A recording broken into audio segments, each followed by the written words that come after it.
Pretty Little Liars, a television series, sometimes deals with disturbing and problematic topics. We provided a list of content warnings in the episode description.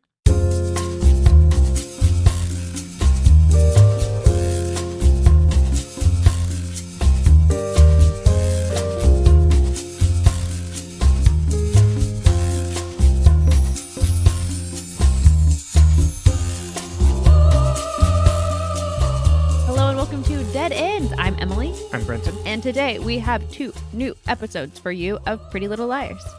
Yeah, things are going bad. Things are happening. Things are not great. Things are happening. We got 2 in jail. Blondes are in jail. Exactly. Put the blondes in jail. Gotta arrest them. It doesn't look good for the rest of them. No. So much that Veronica's like, extend your stay visiting England. And I just realized today that she makes that call to Spencer at the end of the first episode that we watched, of being like, stay there, I got news. Spencer apparently does not get that news.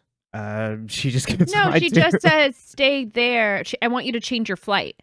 That's all she says. I thought she said, or she's like, call me like as soon as you get this. I want you to change. I need you to change your flight or whatever. Yeah.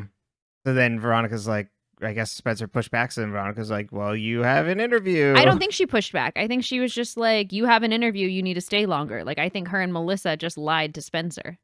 Okay. They didn't give Spencer a chance to know the truth. Because or else Spencer wouldn't have been shocked by Melissa lying to her. Right. That's what I was just trying to figure out what Veronica, because it seemed like Veronica's like, I have news, don't leave. Well, that's because we saw her look at the file, but all her voicemail says is, like, call me back when you get this or whatever. You need to change your flight. Right. And so then it's like, well, because you have another interview. You know what I mean? Those Hastings. I mean, Spencer probably should have just stayed there. There's some dedication to what happens. Dedication from A to menace abroad. But I want to know also when the girls' birthdays are. We haven't celebrated anyone's birthday besides Mona's. No, I think there was only confirmation. Who could forget Cam Mona? Spencer's 18, and we know that because she buys beer in the UK and talks about it. Right, and I remember bringing it up on the notes that Emily calls herself like a Taurus or something. Oh yeah. So then we were able to like narrow down then. But wasn't that in the book? It might have been. Wait, no, I have. I mean, their birthdays are probably the same. I have an image in my brain of Shay Mitchell saying this. Okay. Maybe it was just an interview. You imagined it while you were reading? Right. It was just an advertisement for base.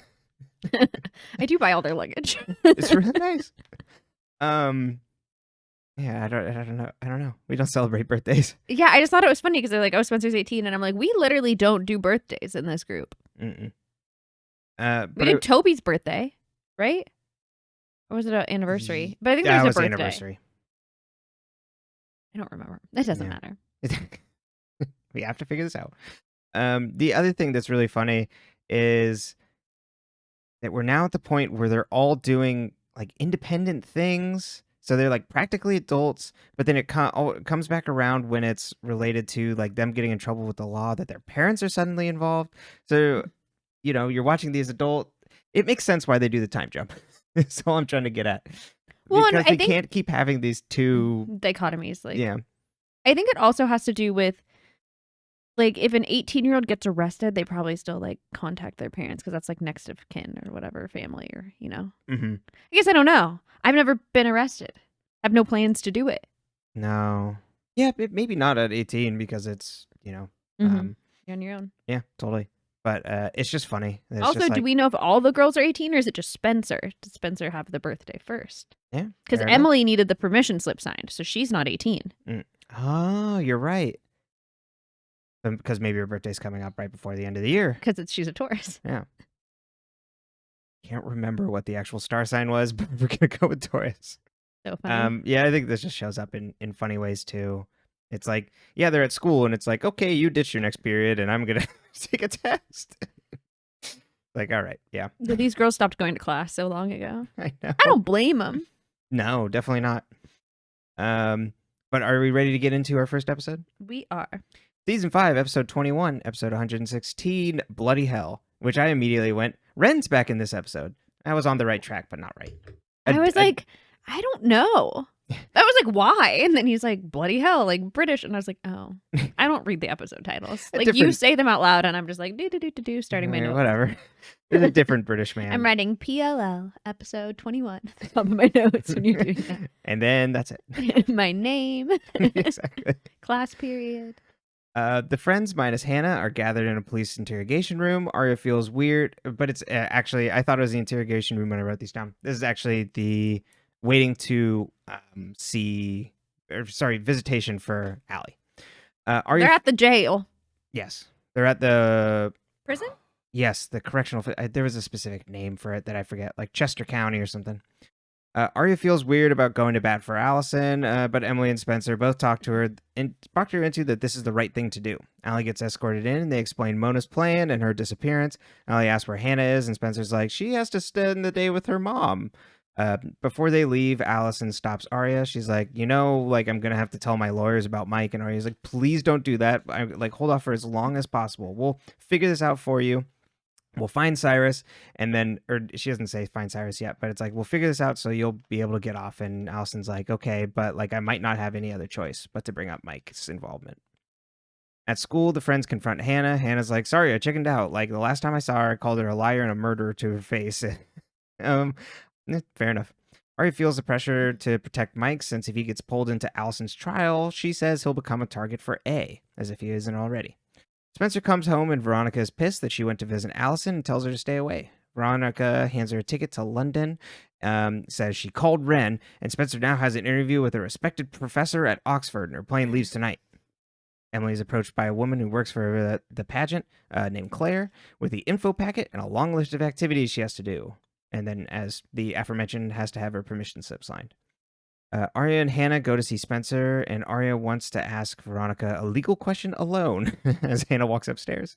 Veronica tells her up front that she can't keep whatever she asked private between them, since she's not a client. There's no attorney-client privilege. Arya then hands her $2 to be her client. Was it $2? I thought it was just a $1 bill. It could be. I thought it was like 2 rolled up there. Maybe. But essentially, it just drops George Washington. Arya asks vague questions, and it sounds like Mike could get in trouble for impeding an investigation, especially if someone ended up killed. Emily asks Talia to help cover her shifts, and Talia's like, actually, I'm quitting. This is my last day. Hanna tells Spencer she can't leave now, and Spencer says she didn't tell Toby about going away to England because the only way to get his attention these days is over the police scanner. Love this. Hanna says, tell your mom the truth. Come clean. We need help. Arya's like, you can't do that. What happens if we rattle A? We're going to rattle A if we do this. They'll come after other people. Allison watches the laundry machine spin in jail and writes something in the dust on the table in front of her. An officer walks in and asks her to come with him. We see she wrote Mona in the table. We see Veronica is visiting Allison. She asks why the friends are all of a sudden starting to come visit her, and Allison's like, because I'm telling the truth. She wants to take the stand and tell her side of the story, but her lawyers won't let her. And Veronica says that's the right move. The lawyers are going to have a hard enough time finding a jury that will believe you because of all your lies. And Allison's like, well, I'm telling the truth now, and I have to try to change people's minds. Allison asks Veronica to be her coach for the stand. Arya comes home and finds Andrew waiting outside her house for tutoring. She's like, can we just hold off on study sessions for a while? He's like, sure. How about we catch a movie instead? And Arya's like, is this a date? He's like, I don't know. Is it? And she's like, I can't be doing this. I'm still seeing Fitz. Kind of. Sort of. At least to the publicly, I'm still seeing him. Privately, I don't know. Andrew says, don't worry, we can just go as friends. He then says some on-the-nose things about how the movie All the President's Men is similar to her situation, as in getting message from shadowy figures. Spencer, it's I haven't seen the movie, but from what I understand, yes, but it's about Watergate. Doesn't really match to this. You don't think that they're living the same scenario as Watergate? No. You don't think those are 1-to-1? You don't think A and Watergate are parallel? I've always said Richard Nixon sure is similar to A. Well, and who left all those notes? Who told him to do it? That's right. It was Tricky Dick all along. Spencer. Just imagining. Okay, at the end of Black Dynamite, the conspiracy goes all the way to the top, and it's Tricky Dick in the White House, and he fights Nixon. It's a great movie. Spencer arrives in London to Ren and Melissa's apartment and finds a British man named Colin. He's their flatmate, and is going to be her chaperone essentially while Ren and Melissa are out of town. He gives her unsolicited advice on getting into Oxford when it appears she doesn't know much about Oxford. Allison comes back and finds a new message in the dust that under Mona says, "Told everything." Emily sees Talia outside the brew. She's there to get her last check. She had a talk with her husband, and now they're separating. Emily offers for her. She has nowhere to go now, and Emily offers for her to sleep at her house while Pam is away. Arya comes over to Hannah's house, and she wants to talk to Cyrus. She found him, and he works at a garage close by, and apparently he was injured working on a car, but now he's at Taft Memorial Hospital. She wants to go find him before he disappears again to get insights into what he knows about Allison and and to hopefully get Mike off the hook, and then Arya talks Hanna into going. They visit the hospital and are forced to put on scrubs because Cyrus is in the burn unit. Allie is sitting in her cell. She hears a can roll in. Are you laughing because of the scene at the end of the episode? Uh-huh. Spencer has her interview at Oxford and is doing quite well. As they finish up, they notice that there's a dark liquid coming from Spencer's bag. She finds a broken blood vial in her bag and then runs out apologetically. I have so many questions about TSA. I know. They're not doing nothing. Well, she had pre-check. Also, was it under the amount?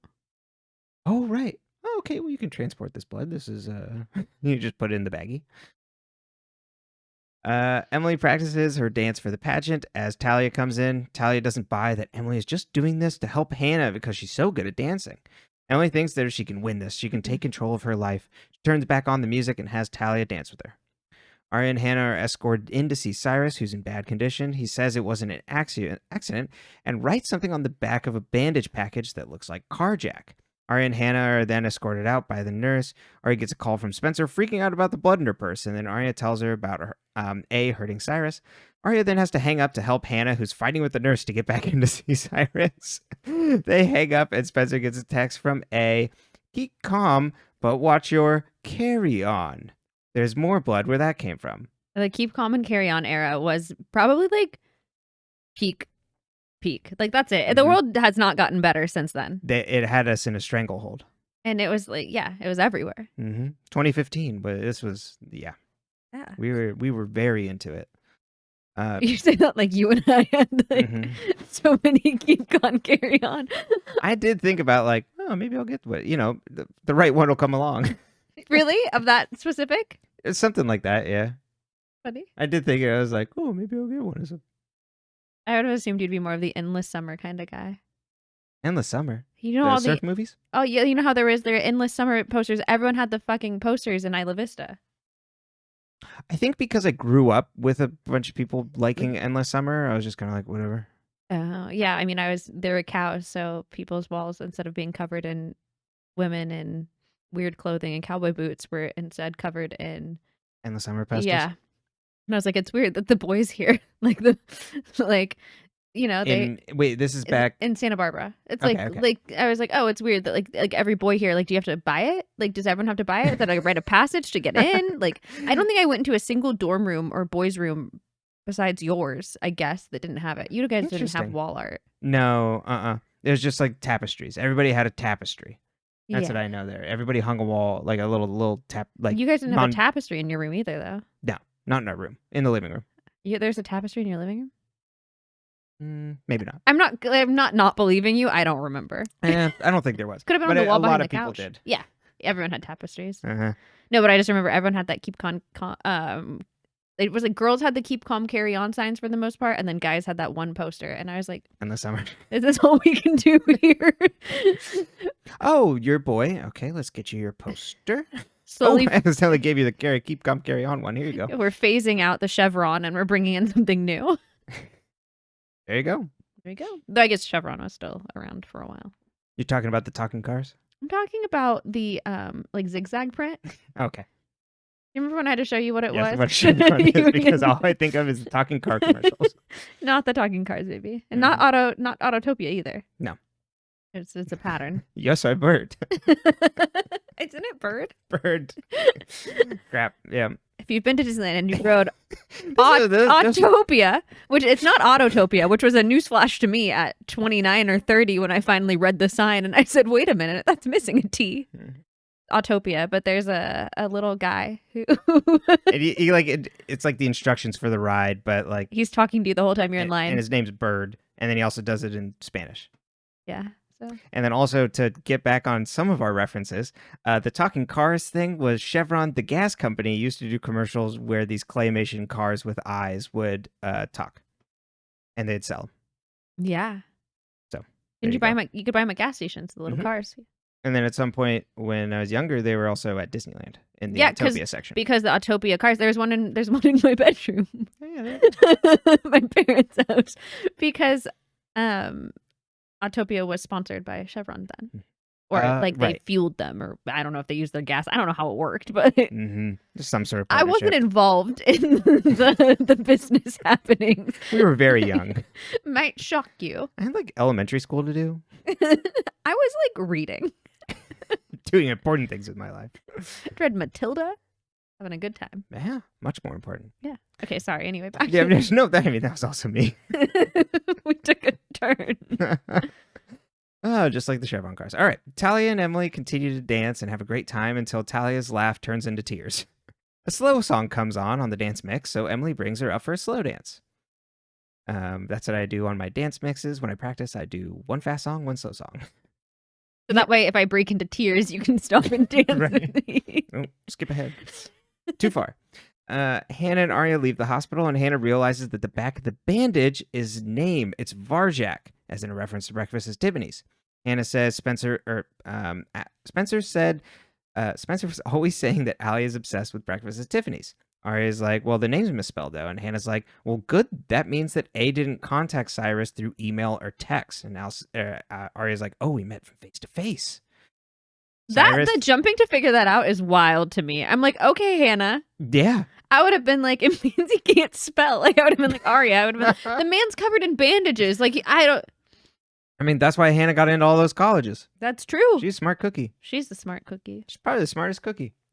The smartest cookie. She just doesn't care most of the time. I don't know, though, because, like... She gets ruffled. Yeah, and what about Mona? Oh, I bet, yeah. Mona's the absolute smartest person in the show. Except that now she's dead. Or is she? Someone's in the barrel. That's true. Or over it. Cyrus sleeps in the bird ward when another patient in the bed across from him rises up like a mummy in an old scary movie.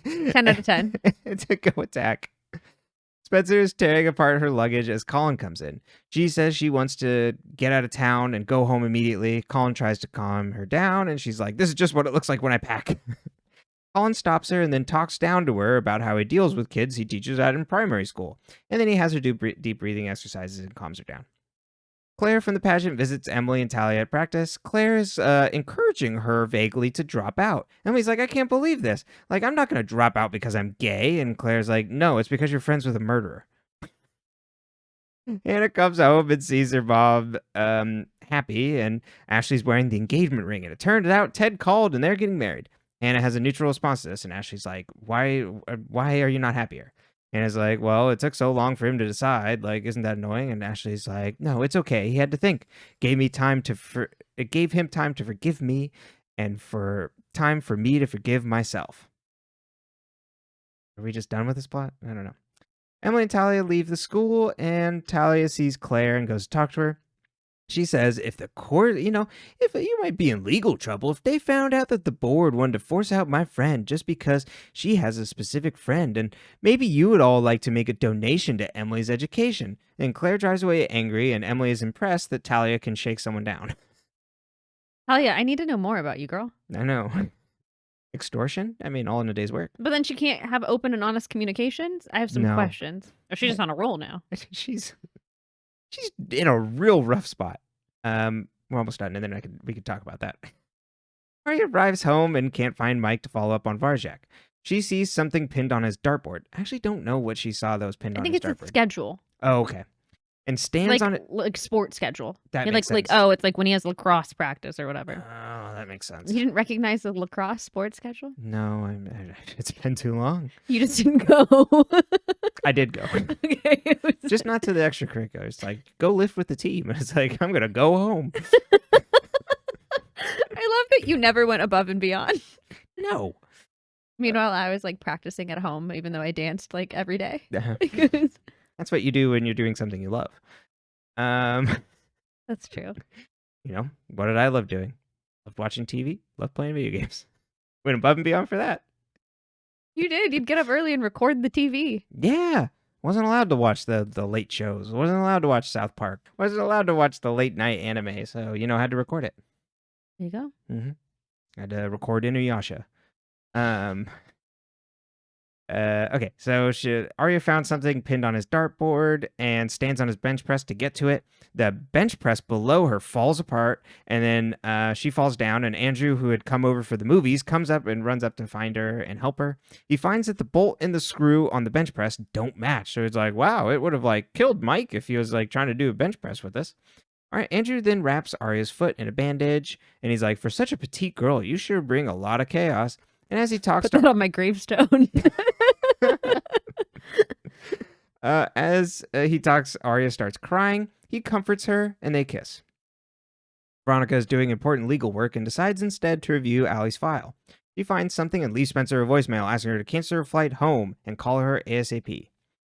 Allie is visited by Hanna. Hanna starts to apologize, and Allie stops her. She's been doing some self-reflection and thought, back when I was ordering all you people, you peasants around and like telling you what to do, how to dress, who to be, like I thought I was just helping you, but now that I'm in jail and like I can't like even like scratch my butt without like the like jail cell, like the guards like telling me what to do, like this sucks. Like that was actually bad of me. I'm so sorry. Can we start over? And Hannah's like, well, only if we were honest with each other.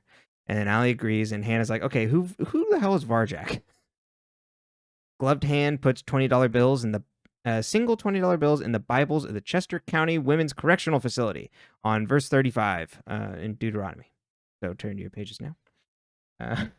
Yeah, and the verse is about revenge and... Yeah, vengeance is mine and recompense for the time when their foot shall slip, for the day of their calamity is at hand and their doom comes swiftly. We're doomed. The end. Doom is coming swiftly. Mm-hmm. All right. You ready? Yeah. Sarah had asked this on our YouTube, and I don't think you've answered this before. Okay. Did Mona's killers know about the cameras? I don't think so. Well, that actually my original thought was that that the fight that they have like on the cameras was like played for the cameras. Yeah. Okay, I see that. Yeah, and so that's what I guess there was only the one camera they found, right? Mm-hmm. So if there was multiple cameras, then no. At least the one camera, then yes. Okay. Why did Melissa stay friends with Ren? I don't know. She's just shacking up with Ren again. Are they together, or are they just sharing an apartment? Seems like they're together. Mm. That was my read. What? You're just going off to like... Didn't they go to like Ren's family home? I don't remember. Friends don't go with each other. No, exes don't go with each other to their family homes. I don't know. Is Ren also a drop plotline? He sure feels like one. No. Okay. Ren is not a dropped plotline. Because I'm like, we don't know anything you about... will get a conclusion on Ren. Like he gets a full story arc, Right. About like why he was doing shady shit at Radley. What was his involvement with Shenna and John? I can't say that you're going to get all of the answers to your questions about Ren, but you have not seen the last of Ren. Okay. I was just curious what the hell was up with like him being ushered out of Rosewood by Shauna. I don't know if we get an answer on that. Okay, I can't so remember. That's a drop plot line then. I don't say that. Oh, okay. I don't know. I can't remember. It's not. It's still some 2 seasons coming on. Like an empty bowl in here when it comes empty to sieve. Yeah, I can't keep the water in. There's a lot that happens. There's a lot that happens, and I've only watched after like this A reveal. I've only watched all of this part once. Yeah, I've never rewatched it. The first couple of seasons, I think 3 seasons, I rewatched, but you had those on DVD. The DVD, yeah, that makes sense. But times changed. Yeah, and I wouldn't have thought about it too until we like brought back Ren or like went to England and were like at Ren's flat. And I was like, oh, Where's what Ren? was up with that? Should the girls tell Mrs. Hastings what's going on? Yeah. I'd actually, out of all the like parents, Mrs. Hastings is gonna like shut the fuck up Friday about this the most. Yeah. She's the best at keeping secrets out of all the parents. Like, and Arya had the right idea. Should Allie take the stand? Oh, absolutely not. It seems like a horrible idea. She's the girl who cried wolf. Yeah. And like wild, wildly too. Mm-hmm. And then also people like I know that Veronica was like, yeah, like, I mean, you went from this like viral sensation of like the girl that went missing, and then you were found, and you were turns out you're kidnapped, and then actually all that was made up. And so that's already bad against her. But then also this is But they don't know that was all made up. The public? I don't think anyone knows that she wasn't actually kidnapped. You don't think so? I don't think that's out. Why would that not be? Because who knows besides the girls? Doesn't everybody? I didn't think so. I thought so. I thought so because of Did that get revealed? Maybe that hasn't. See, this is what the show does to you. You start like assuming that either everyone knows everything or everyone knows nothing, and then you're like, wait a minute, what lies are public? Wow, so this is just, they're replicating, what it's like. You're just keeping lies. But maybe not. Because, but before because they're still looking for Cyrus. There's still a warrant out for him. That's why he's using a different name. Right. So no, they just think she killed Mona. Yeah. Oh, okay. So then back to my second point I was going to make. Just disregard all that first point. The second point I was going to make is like, she's in Rosewood. She's aggrieved a lot of people. She may have come back and a lot of people are like, well, I don't like her. Yeah. Why? And she can't go door to door to everybody, like she was doing with the other people at school. Mm-hmm. True. Why is Emily too nice? She's doing a pageant for Hanna to make money. Also for some, like she wants to prove to herself that she can do this thing. She's letting Talia stay at her house. She's going to have to learn to put up some boundaries soon. What do we think about Talia? What's going on with Talia? Talia's whole thing. Can you imagine, like, she's going through it, right? Like, she is told she came out to her husband and soon-to-be ex-husband. So why did she quit working at the brew? Because she felt that she needed to get away from Emily was the idea that I had. Okay. That she felt that she had burned that bridge. But also, like, can you imagine what she must be going through? Like, her life is falling apart. She can't go anywhere. And now she's, she was a young adult that had a job, had a marriage, and like, now like has her life upended and is now stuck trying to live with her high school not girlfriend. Mm-hmm. It is rough. Who I assume isn't 18 because her mom had to sign the forms. Mm-mm. Unless there's like some sort of parental like sign off you want even with adults, but yeah. Everybody got very cool. Everybody in Talia's relationship, when her husband thought it was just a phase and that she was going to hook it up, everybody thought he was still pretty cool. It's like, oh, you found this high school. That's cool. That's true. I don't know. But she's, she's hitting close to rock bottom here, I'd assume. How did the blood get in Spencer's bag? Was it already in her bag when she flew? Because that doesn't make any sense, right? Wouldn't it have broken before then when she put her bags down? And why did it break in that office? I know. Why did it break in that office?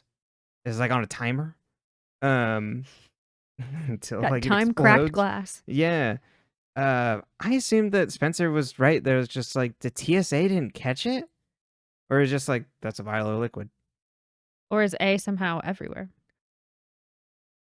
Hip hip cheerio. A abroad. A stands for abroad. I assumed that it was in her bag from the jump. Or did Colin? I don't like Colin. So yeah, if Colin is the one that put it there, then I'm okay with it. Oh. He's so condescending. he's supposed to be like the charming British man who kind of like, who needles her a bit, but he just comes off as condescending. I think it's because like there's this weird concept not weird. There's this concept in romance where it's like men talk down to you and that makes you feel like older men talk down to you and because you're young, like it's okay. And I'm like, talk down to me once, you won't do it again. Yeah, and I think maybe he just doesn't have the riz. Yeah, the accent only gets you so far. Ren has more riz. Yeah, absolutely. Yeah, I'm just a charming British man. I like if I've said this before and I'll say it again. If there weren't so many issues and the whole doctor thing, and I liked Ren. Well, especially when Toby starts acting like a fool. I'm like, bring back Ren.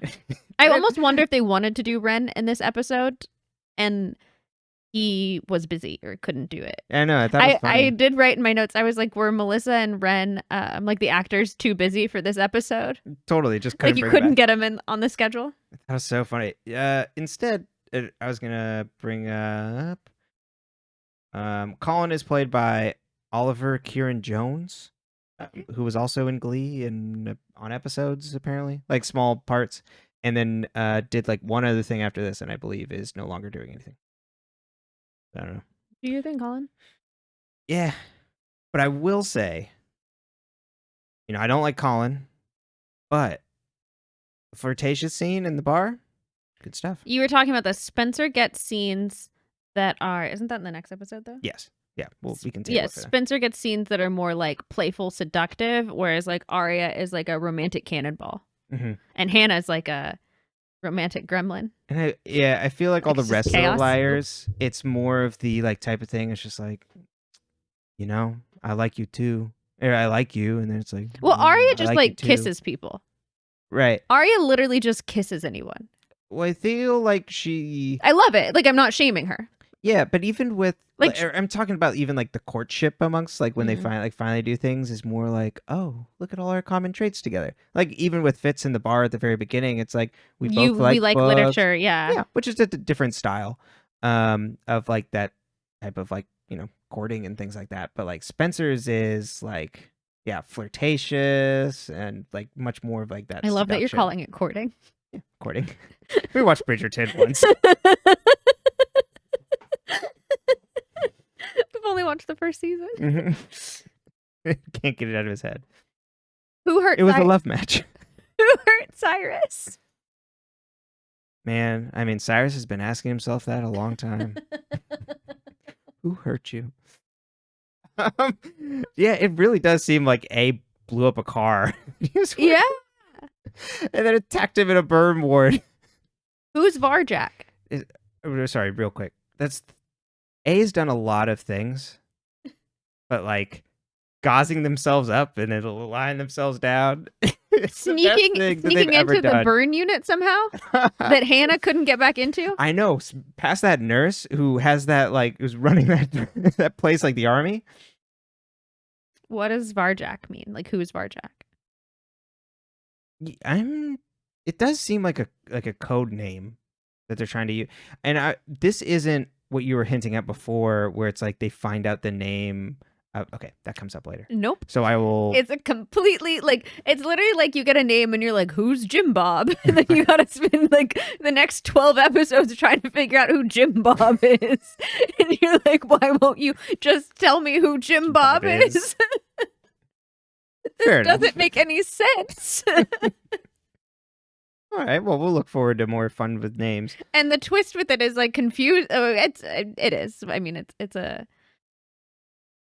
I'm interested to see what you think of it. Mm-hmm.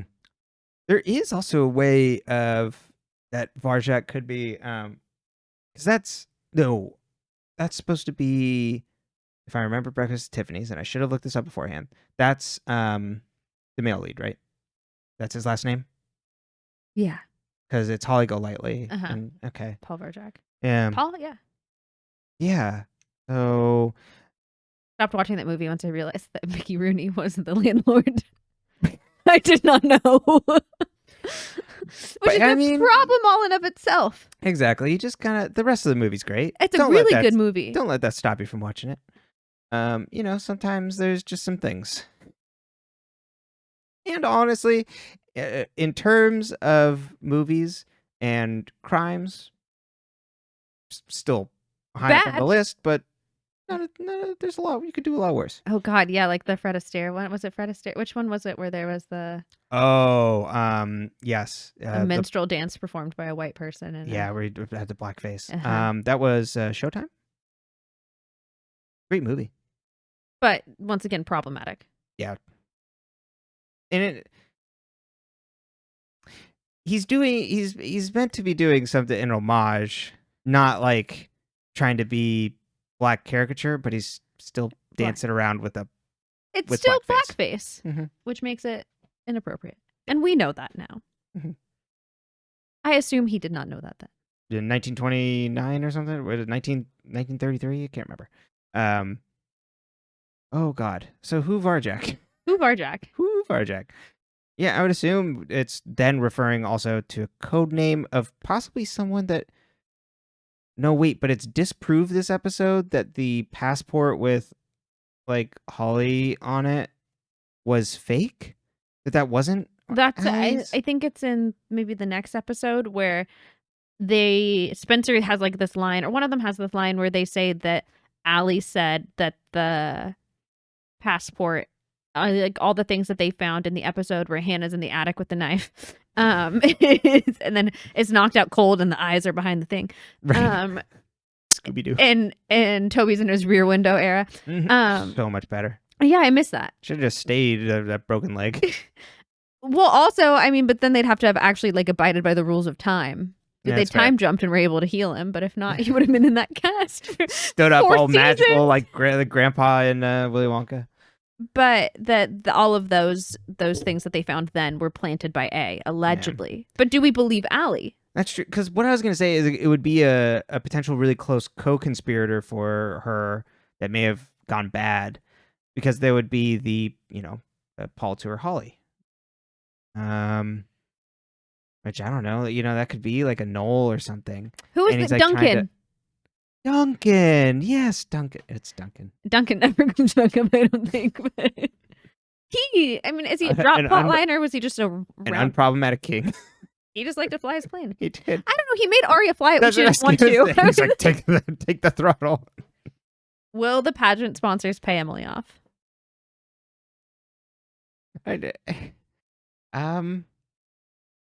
I'm gonna say no. Gonna get into trouble.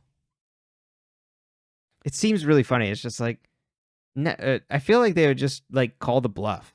I don't think that's a good bluff. It's like they won't let her in because she's friends with Allison. And I feel like in Rosewood, they would find a lot of sympathy. Mm-hmm. Who messed with Mike's bedroom bench press? I know. A really coming out to like mess with it. It's got to be A. I mean, Mike was allied with Mona and doing things. So like, gotta close off that loop. He knows too much. Has been speaking. That's actually what it is. It's okay if you know too much, but if you start telling people, unless you're Cyrus. How does Allie have a perfect blowout in jail? Let me tell you, if there's one thing they do tell you in jails is great product and like beauty services. Of course. Mm-hmm. Should the girls forgive Allie? Should they work with her now? I mean, they should work with her. Will she tell them the truth? I feel like you kind of have to. It doesn't matter. You kind of do have to like work with her a little bit, I think, because she knows things and you need to have info from her, and you found out that she isn't actually guilty. I think you do actually have to work with her. I don't know about forgiving her though. Well, she's done a lot of shit. What do we think about Arya kissing Andrew? It's very funny, but like, it's not. He's a speed bump. I just don't think it's gonna last long. They just can't find another pairing for Arya that works, because she just happens to be. They just put the nicest guys imaginable in front of her, and then she has to go, well, no, I want the other one. What about Jason? Oh yeah, she didn't even like Jason. I guess that's true. Yeah, she was on the phone with him though in the next episode. Yeah, checking in. Yeah, they talk. He's still holding the flame there. Oh, okay. I didn't know. I don't know, but she was like pretty much like soundly like, no, Jason. Fair enough. I feel like Andrew's going to be that way pretty soon. That's all I have for this episode. Season 5, episode 22, episode 117, To Plea or Not to Plea. Allie visits with her lawyer, tells her that Veronica agreed with her that Allie should not take the stand because of all her lies. Allie says there's someone else who can testify that she was set up by Cyrus on the night of Mona's murder. Her lawyer's like, okay, well, they know where you were on that night? And I was like, well, no. And the lawyer offers her a plea deal for 15 years if she pleads guilty and gives up her accomplices. Allison's like, no, I'm not going to do that. And the lawyer's like, well, otherwise it's life without parole. And police are building a case against who they believe helped you. Hanna Marin. Coming for the blondes. Melissa comes home to find Spencer. Spencer wants to fly out immediately, even though her mom changed her flight to for later in the week. And Melissa says, Spencer, I wouldn't run away from a challenge. Like, that's not the Spencer I know. You would want to go through that, like, St. Andrews interview. Spencer confides in her about Toby and her being on the rocks because of him being a cop. Melissa says the best part of living in London is starting over and getting away from Rosewood. This could be your future too. Don't miss out on the opportunity. Arya and Emily meet, and Allison doesn't know anyone named Varjak. Emily believes Allison, and Arya doesn't. Cyrus is now in the ICU because he had a setback. Emily asks if Fitz can help them, and Arya looks sad. Colin sees that Spencer is staying longer and invites her to see Hamlet, and Spencer's like, oh my god, I love Shakespeare, and agrees to go. I wanted to see if the Royal Shakespeare Company. Mm-hmm. And then she tears it down. Royal Shakespeare Company. She was like, I want the traditional version. Bunch of amateurs over there. Veronica visits Ashley, and Hanna overhears them discussing in the kitchen Allison's plea bargain, and police thinking Hannah's involved. Apparently, Tanner believes Hannah's involved because of her messing with the storage container. Fair enough. Ashley believes Hanna and says she doesn't even speak to Allison. Veronica's like, well, your daughter's visited her twice in jail. Hanna then leaves, and Veronica offers to find attorneys for her. Hannah's freaking out and is catching Emily up on this. Hanna wants to go to the jail to stop Allison from pulling her into this. And then Arya comes up and is like, Allison isn't taking any other visitors. Jason and her dad are there, and the lawyer rattled her so much that she's considering taking the plea.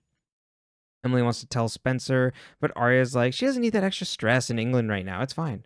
Emily's like, we should talk to Fitz then. And Arya's like, well, I can't right now. I got to take a test. She opens her locker to find a note, and Emily reads it and sees it's a good luck note for a test from Andrew asking her to dinner.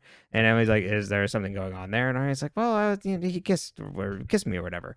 And Emily's all shocked, and Emily agrees to go talk to Fitz while Arya takes her test. Hanna catches up Caleb, and he says Tanner only has suspicion so far. They would arrest you if they had evidence. And he's like, I'm going to go talk to Toby to see what evidence they have. There's a knock at the door, and then Caleb opens to Ashley, telling Hanna she has to come home now. Fitz tells Emily that no Varjak ever came up in his investigations, and Emily's like, well, Allison said the stuff in her attic wasn't hers, and it was all like a setup, with including the passport and everything. And then Fitz asked for Mona's lawyers, the lawyer who delivered the, is it the envelope? Yeah, after Mona's death, and thinks that they must have been in on her plans. Melissa gives Spencer a dress to borrow to see the play. She feels guilty for holding on to the secret, that big secret I kept from you about like killing that girl, and I can't believe it drove a wedge between us. And Spencer's like, and she's like, I thought I was helping you, but like I was just helping myself. They agree to start over and have no lies between them. Fitz visits James Nealon, Mona's lawyer, and asks about Mona. He asks if she actually hired him or if someone else did. Someone else didn't said and paid him to say that Mona hired him. James then shows Fitz the door as he pleads with him, and Fitz is like, well, you can either tell me or tell the police. Arya shows up outside the law office where Emily's waiting, and Fitz comes out and he's like, well, didn't get any info. They said see James leave the office on his phone and drive away, and Arya gets in the car, everybody gets in the car to follow. Allie walks back to her cell and finds it torn apart, and then written on the wall it says, take the plea. Hanna and Ashley come home, and Ashley grills her for info. Hanna comes clean on the storage unit and that someone is trying to frame Allison and her. Hanna tells Ashley also about the barrel, and Ashley asks if Hanna knows who's doing this, and she's like, no. Spencer and Colin grab a pint after seeing Hamlet. Spencer didn't like it because it was set in present-day London. Colin's like, well, my brother was the director, and then they share a laugh over, the play. Well, but no, she said you're kidding, and he's like, I am kidding. Oh. His brother wasn't actually the director. Okay. I didn't really listen that closely to him. Spencer muses. You did not like Colin. He's fine. Spencer muses what would have happened to Hamlet if he had arrived in London safely. Could he have started over? Colin's like, well, I think you can. They play darts and they flirt. Very good flirting scene, like I said before. He's really doing something for you. Yeah, no, that's good stuff. Yeah. Troy carrying that scene. I don't know, but the guy played Colin, whatever.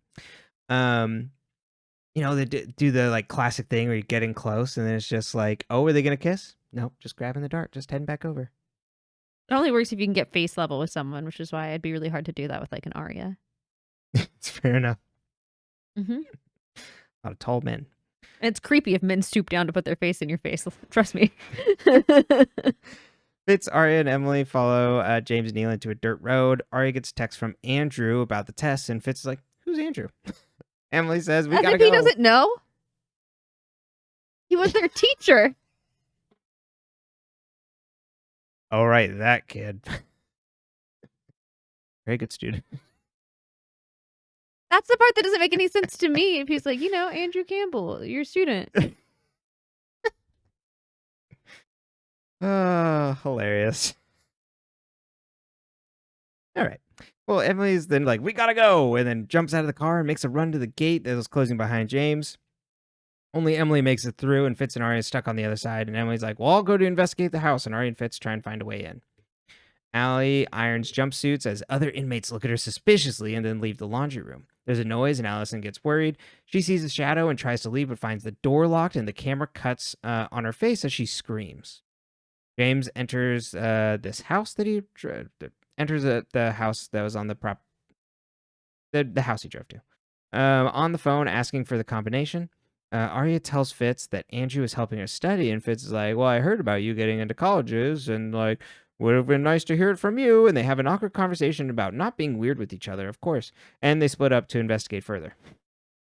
Allie is seen with a cut on her arm on the phone. She calls her lawyer and says she agrees if they can move her to somewhere safer than she agrees to the plea if they can move her to somewhere safer than where she's at. Spencer and Colin come home after walking in the rain. Spencer is absolutely drenched and Colin is completely dry, which made me think that Colin is like walking in front of her with an umbrella and not sharing. They then kiss. Veronica visits Allison asking why she's taking the deal and what changed. Allie just says, like, things change, and Veronica notices her injuries and she's got a big bandage. Veronica says taking the plea isn't the answer. If Hanna is innocent and your neighbor is your accomplice, you'll have to live with that terrible lie all your life. Emily digs through the house trash and sees a pizza receipt with the name Varshak on it. Caleb visits Hanna. He spoke to Toby, and he's like, well, you didn't tell me anything good, other than that the police have a warrant for your arrest. So when I said that if they wouldn't arrest you if they had evidence? Looks like they have something. Hanna realizes Allison took the plea and wants to run. Caleb says, don't run, it'll make things worse. Tell Tanner about A. And Hannah's like, A will retaliate, and I will screw over my friends. And Caleb says, the cops are already on their way. I don't see what choice you have. Emily sees James emptying a safe full of files, money, and a gun. Emily accidentally bumps into a patio fixture, alerting James, but he doesn't find her. Caleb drives Hanna to the police station. Hannah's scared Tanner won't believe her, and Caleb's like, you've got all the threats that A sent you on your phone. She'll believe you. And she asks at the front desk for Tanner, and the officer goes to find her. Then Hanna checks her phone, and wouldn't you know, someone hacked into her phone and deleted all her messages. I've been thinking about this scene since we've gotten to the season 5 part of the show, because I was like, this is to me you're finally like, oh my god, they're gonna tell someone, and then I just remember being jaw drop because I was like, of course. A's A literally it's like Santa. She knows when you're sleeping, he knows when you're awake, bad, good, etc. Always bad. But then they're like, oh, I've got these things on my phone, and you're like, Caleb, you didn't back that up somewhere. I know, exactly. Caleb, my techno boy toy. You would think that he is like, well, I mean, the best practice is you always have a backup. Yeah. Nope. And then he doesn't alert the other two, and then it just waits till the station. It's like, yours is all gone too? Someone needed to put their phone in airplane mode. Just, yeah, yep. Just, Airplane mode, A couldn't have done that. There's no way. Did A get into the iCloud? I don't know. Because they're on their iPhones. But they don't share one iCloud. Individual iClouds. Yeah. No, they do. They all have one iCloud. Called the Liars. It also makes no sense because, like, if I delete a text on my phone, it's still on my computer or my And it's still iPad. on your phone. Yeah. There's like a way to like get it back. So. But I don't know then. I don't remember in 2015 how that worked, but I do think it still would have shown up on your computer, like if you had a Mac or an iPad. Mm-hmm. Oh yeah. But we digress. Regardless. Fitz and Arya can't find a way into the property. Emily then sees James leave the house as her phone buzzes. He comes and he gets alerted to her, and he comes near her to investigate. We then cut to Arya and Fitz, and we see James leave and Emily run out of the gate. Arya gets a text that Hannah's been arrested. We see Hanna getting her thumbprint taken, and Spencer gets a call that she's been arrested. Hanna gets her mugshot taken. Arya, Fitz, and Emily meet Caleb at the station. They get a text from A that says, "Let's start with a clean slate." And they're like, "All our texts are from A are gone." Okay, but are their texts from A blue or green? Because if they're green, they wouldn't be on anything else. Oh, Does A have an iPhone? I think they were green. Oh. Actually. So, there you go. Never mind. All my theories are bunk. Yeah. Emily shows them a receipt with Varjak's name. Veronica and Ashley meet, and Allie hasn't taken the plea yet. Tanner found the clothes that Mona was wearing the day she died and found Hannah's blood on them. Spencer gets dressed to leave and tells Melissa about Hannah's arrest. Melissa tries to talk her out of leaving, and Spencer asks for the details. It's like, well, I'm sorry, I gotta go, but like, just can you like talk to the people at like St. Andrews or like send me the person's name and I can like say like why I can't come and schedule another date. And Melissa's like, well, there's no actual interview set up there. And Spencer's like, excuse me? And it's like, we told each other no more lies. And Melissa's like, well, I was trying to protect you. And like, you can't go home now. And Spencer's like, the last time you tried to protect me, the last time you did that, someone got killed, and leaves. Emily calls the number on the pizza receipt. Fitz and Arya meet on a park bench, and Arya's like, thanks for meeting me here. This isn't their first breakup on a park bench, is it? I think they've done another one. They might have done another one. Arya's like... something bad's going to happen. I'm inviting you out to lunch. Should I explain that? Yes. So I got a call one day from my mother, and she goes, what would you think if I was taking you out to lunch? And I was like, you're taking me to lunch? And she's like, okay, I asked your stepdad if he wanted to go to lunch with me. And both he and my older brother were at the house, and they were both like, why? What did he do? And they were just so worried that somehow my stepdad was in trouble because my mother wanted to take him to lunch. So we have this joke because what we're like, maybe it's a man thing, but then I asked Brenton, and Brenton's like, it means we're going to lunch. Yeah, exactly. Yeah, I am hungry. Yeah.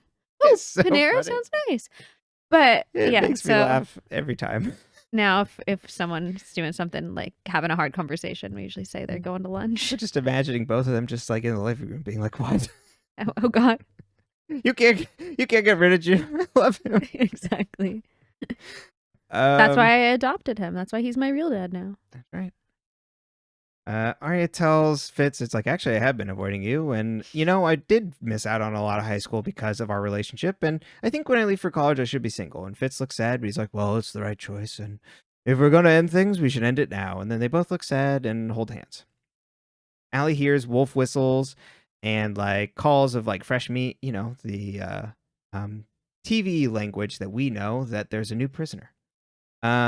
She then sees Hanna being escorted down the hall. Allie meets with their lawyer, and Allie's wish to get moved to a minimal security prison is granted if she signs the deal. And Allie's like, I changed my mind. The end. No A scene. Or was the last scene A? No. Who's in the barrel? The viewers at home. Aren't we all in our own barrels? That's what it feels like on this show. Boy. They said it was bone fragments. So whose bones are in the barrel? Them bones. I just don't know why I'm yelling at you. I have no idea. They put Shauna in there? Just to throw it off? Could be Shauna. They have her body. She's already buried. Yeah, that's fair. Oh, right. There was a live stream. Uh-huh. On Twitch. You made that sound like you're going to do a Q&A later? Got funny sound, likes, comments, subscribe to the channel. I truly, I have no idea who's in. Like, who are we missing? I don't think it's Mona. I'm fully bought in that Mona's still alive. They already have Bethany's body. Who? Cece? Cece's still around? Is Cece's body in there? I don't know. I really don't know. Okay. It's puzzling. I'm gonna be surprised at whatever I find this. I assume. Is this the end of Spoby? Yes. As it should be. You don't think we're gonna see Toby ever again? Oh, no. Spoby, yes, but Toby will be around. Oh. Okay. Yeah. Okay. He's got to be he's just being a stick in the mud now. Unless he leaves his job. Leave your job, Toby. Everybody's telling you to quit. If the documents in Allie's house were fake, like the passport, Yeah. why would Mona and or A, whoever set up this fake, make a breakfast at Tiffany's reference for Allie? Did they know it's Allie's movie? Did they already know? I think they must have known that and to try and lead them on the, unless they're also like a breakfast, unless that's a slip up on their part, which would probably be actually more plausible, that it's a slip up on their part of that they make these references to Breakfast at Tiffany's, because that also would align with whatever's going on with Varjak.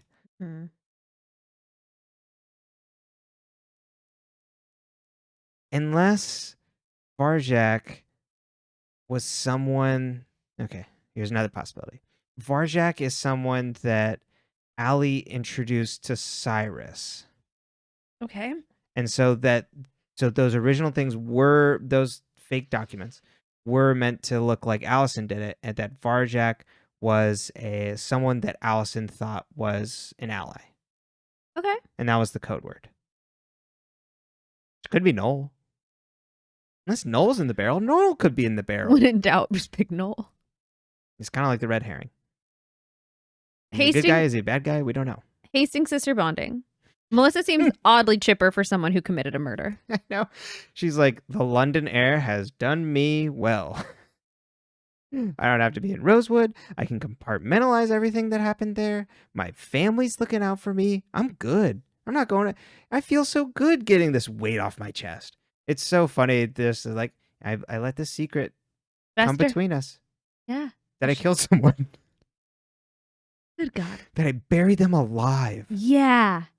See, that's what I mean. Like, I'd be haunted. Uh-huh. But Melissa's like, nope, can't pack that up in a nice little box. That's back in Rosewood. I don't know. What? What does Mona's lawyer know? He knows a lot. He's been, I think Fitz is on the right track here with that it was maybe not Mona that sent him. And it was someone that paid him to pretend that Mona had hired him. And that's what the, like, getting the go bag and everything at the end there. Why he needed files and money and a gun, I don't know. But I could see that this is a lawyer that was hired to distract them. But I don't think he knows all that much. Okay. I think he was hired to do a job and paid a lot of money.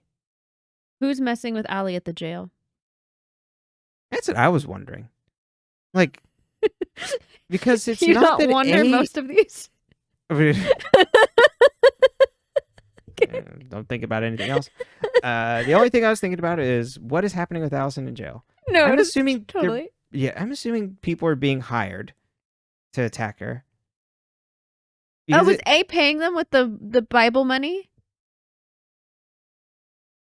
The theory slots into place. I didn't even think about the Bible money, but that makes sense. Everybody gets money.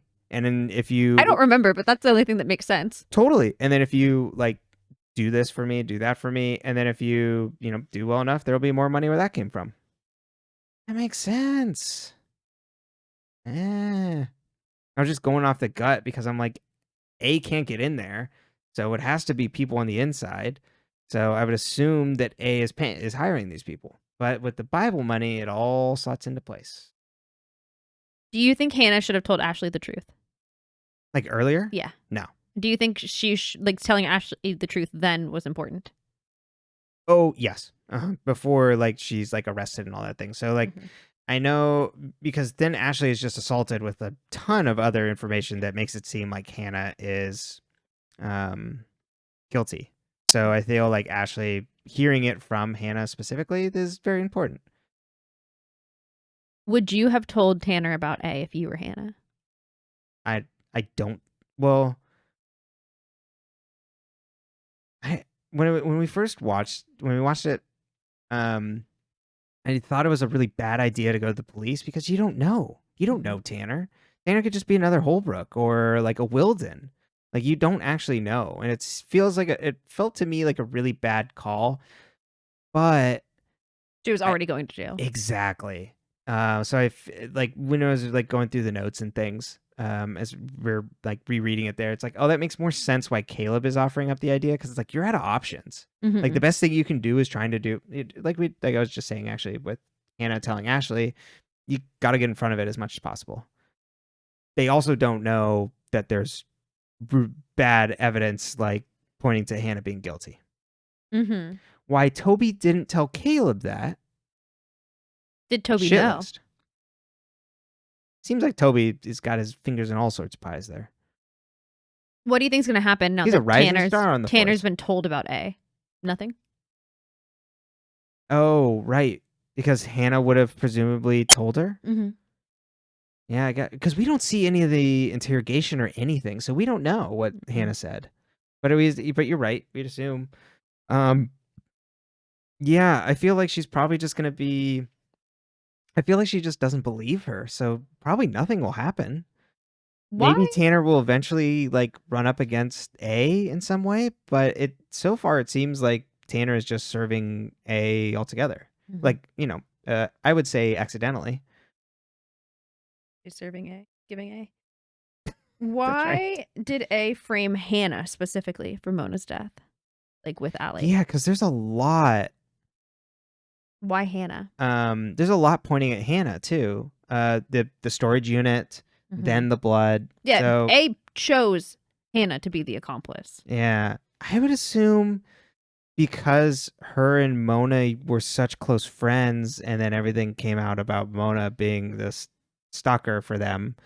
So it's very easy to draw a line that, like, say, pushed her too far, or like Hanna then like hated her. So I feel like that's an easy enough line to then go there. And then, oh, Allie's back in town. Her friend's back in town. She helped her do this. What's gonna happen to Hanna in jail? She's gonna have a great time. She's gonna get the best sleep of her life. As you said when we were watching this, you're like, that's what I need. It was Allie in her cell, and you're like, I just need something like that to finish my writing. I need someone to lock me in a room with nothing but my bed, a body, and the things, and then like make sure I eat 3 square meals a day. That's right. I do not need to go to jail. There's a very big difference. I would like my room to be a little more aesthetic. She finished 3 books, and she's in the best shape of her life. I'm just running on a treadmill in there. I was gonna say she's got a hamster wheel. Yeah, it seems like I guess she's probably just gonna have like general. Probably nothing that bad. She's probably just gonna be like spooked a little bit, like people like typical like scenario. I assume a typical scenario that you see on television of like jail. It's like they're gonna like shake her down and like try and intimidate her, but I don't think anything that bad because I feel like A only started coming after Allison to get her to try and take the plea. And then... Assuming that's A. But then... Yes, assuming that. Because I guess there still could be the idea that A is... I would... Throwing a whole wrench here.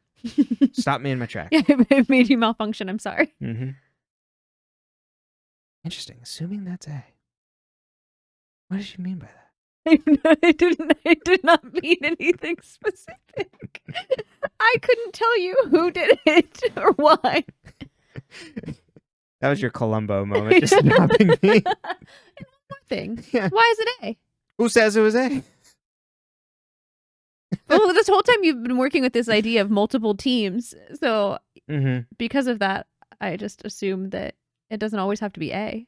Yeah, that kind of got flattened with when finding out more about like Mona and Cece. It's like, oh, they were helping like Allison and things, and then so it kind of felt like there was just one party, but I guess that doesn't actually mean that there is.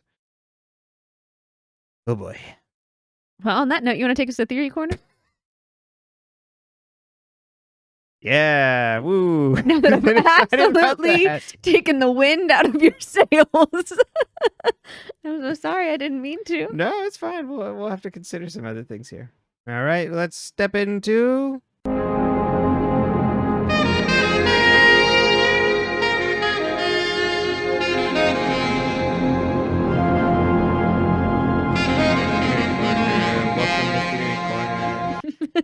Woo!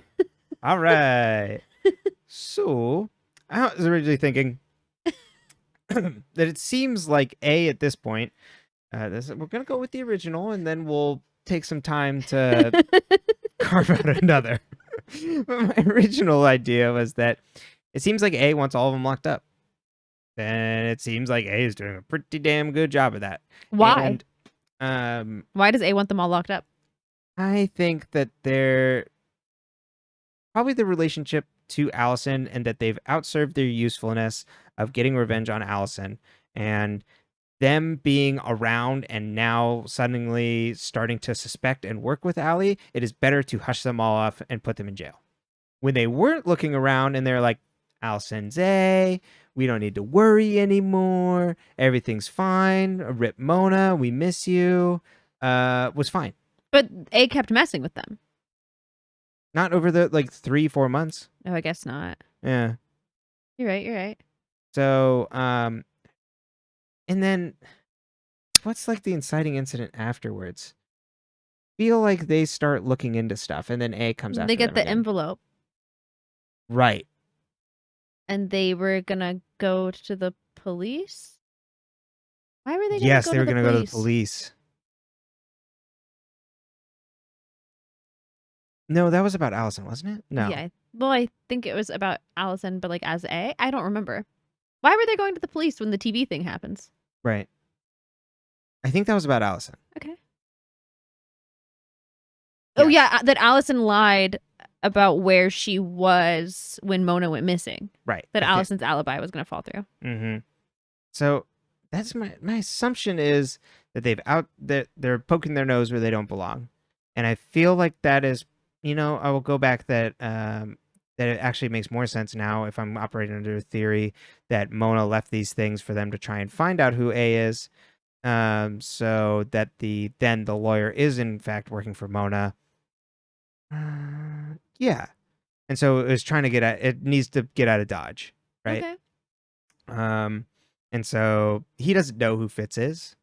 He just hey, you taught my daughter in school. But he doesn't actually know like what side he's on essentially, and he's just a hired gun. He doesn't know these things. He's just there to like deliver the envelope and things and hush things up. So that would actually make more sense now. Rewind back to him working for Mona.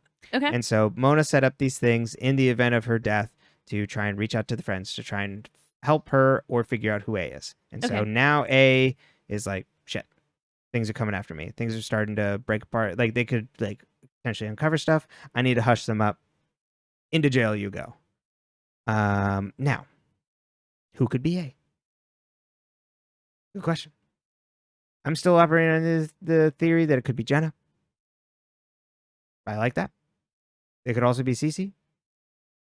I like that a little bit less because it seems like Cece is really helping Allison along the way, but could be harboring resentment. That could also be just a feint.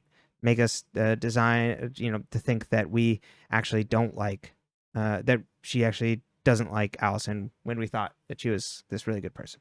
Or not good person, but like, was buddy with her. Yeah. A mentor. A friend, yeah. Big sister. Exactly. She's in a big sister program, Adopt a Bully. And well, she dated Jason for a hot second, so big sister. Yeah, that's right. And so this is all connected back to maybe Cece having some sort of inciting incident with Bethany at Radley, and then Jessica's involvement there. It all goes back to Radley. Like, it has really to. does. It absolutely has to, or else, like, what is going on with the Bethany stuff? In the plot lines. Like, why did we take from Toby's mom to there? Right, Toby's mom. Again, the same thing. That also loops back around to Bethany, doesn't it? Yeah. Mm-hmm. So... yeah, maybe... the original inciting incident was that Bethany had maybe found out something or knew too much.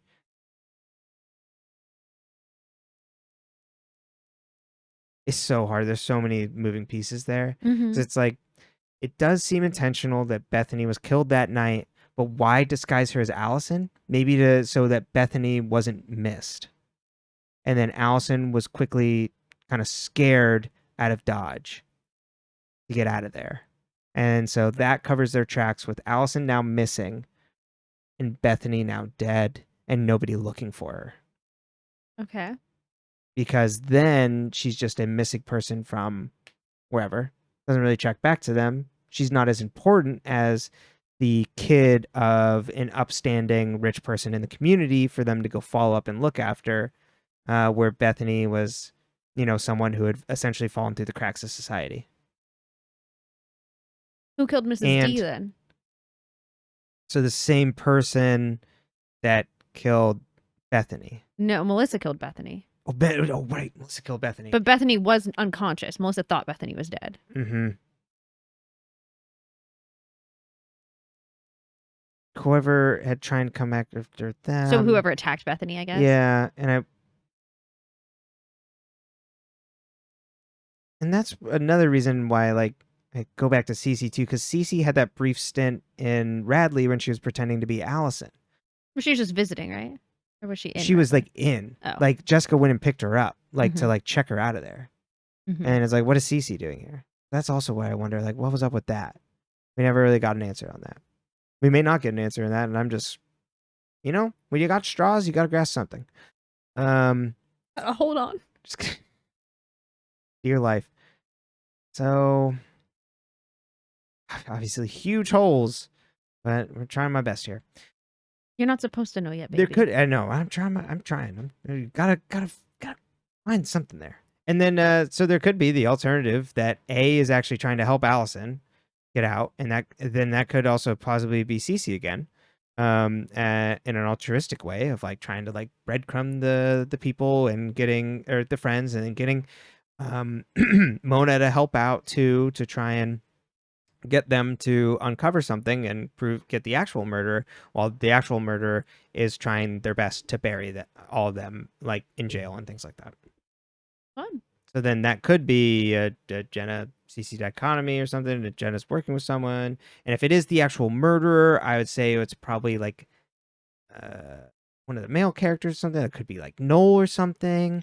I like that your A list and your who's in the barrel list basically are in the center of a Venn diagram. It's like the people that are missing. You're like, it could be CC, Noel, or I don't think you put Jenna in the barrel, but, like, No. But it's like those side characters. Yeah. I feel like it has to be someone like that. No, it's valid. Yeah, and I don't think it's an adult. Then it really narrows things down. Mm-hmm. And they've already done fake out with Fitz. They've already done a fake out with Toby. And unless they make Caleb A, which could, like, be a big shocking reveal. But also doesn't make a lot of sense. No. He was in Ravenswood. Yeah. And they were still getting things. It was Paige. No. Poor girl. There's a lot going on. Mm-hmm. It's very complicated. Yeah. All right. Well, when you started the show, did you think it would get this convoluted? Maybe not this convoluted, but I feel like this was more the show that I thought it was than where the show started out. Mm. Maybe that's not entirely true. I'm trying to think of, like, what my actual thoughts were. I knew that there was, like, this big mystery and that, like, people are like, oh my God, they keep, like, dragging it out. So I feel like you did set me up at least a little bit properly of, like, what it kind of became. But like, yeah, you kind of stop. Like, you care who A is, but you're like, are they gonna kiss? exactly. That's what Kiss, I mean. kiss, kiss. That's really what Literally this is about. me. Like every time someone stands too close to another character, I'm like, maybe they'll kiss. Exactly. It's the soap. You're following along I'm with following the the drama. characters. Exactly. And it's why, like, in Twin Peaks, David Lynch never wanted to reveal the murder. It's something to keep the plot going. Yeah. So. Also, because the scene revealing it is horrifying. It's an amazing scene. It gives me nightmares. It is absolutely nightmarish. Anyway. Great show, though. Just don't watch the 3rd season unless you want to be infuriated. The word incensed comes to mind when I think of that. First 2 seasons are great. It's its own dang thing, let me tell you. Well, any final theories? No, that's it. We'll bid you all goodbye.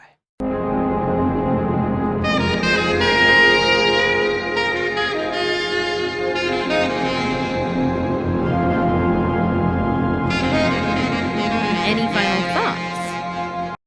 We've been very tangential today. Tangential? Tangential. I was like, let me pronounce the silent letters.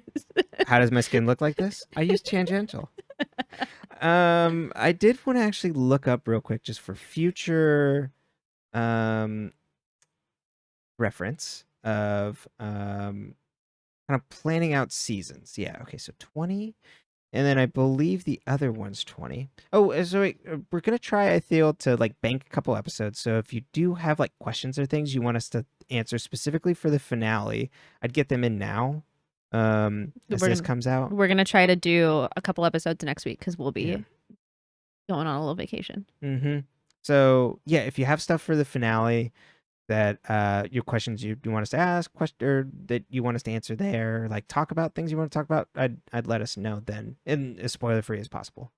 Or send it if it is spoiler stuff. I'd say send us the email then, and put spoiler in the subject line so I don't look at it. And then the final 2 seasons, I believe, just have 20 episodes. So I know we usually do the finale just by itself, but do we do those as the same, or do we have the penultimate and the finale together as the last episode? So essentially what I'm asking is, like, do we want to do the first episode of each season on its own and then the last episode on its own, or do we want to do the last episode as 2 together? I think we can do them together. Okay. And then because also thinking ahead, I think the other shows that we'll be watching after this are both 10 episodes for now. And then because they did announce a 2nd season for Original Sin, it's now Summer School is the 2nd season. They're just having new titles for each one, I guess. That's cool. It feels very more American Horror Story, if that makes sense. Like, completely. I'm interested to see what we think when we get there. But those are both 10 episode seasons. So we'll probably be doing something similar there.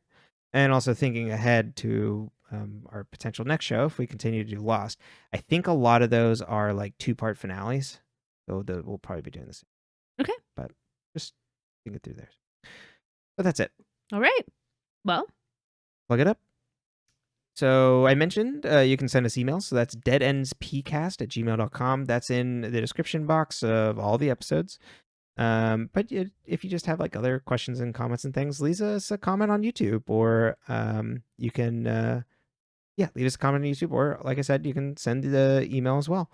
And you can find us on YouTube at dead_ends, or on all your audio podcast platforms of choice at Dead Ends. Leave us a positive review. We love those 5 stars.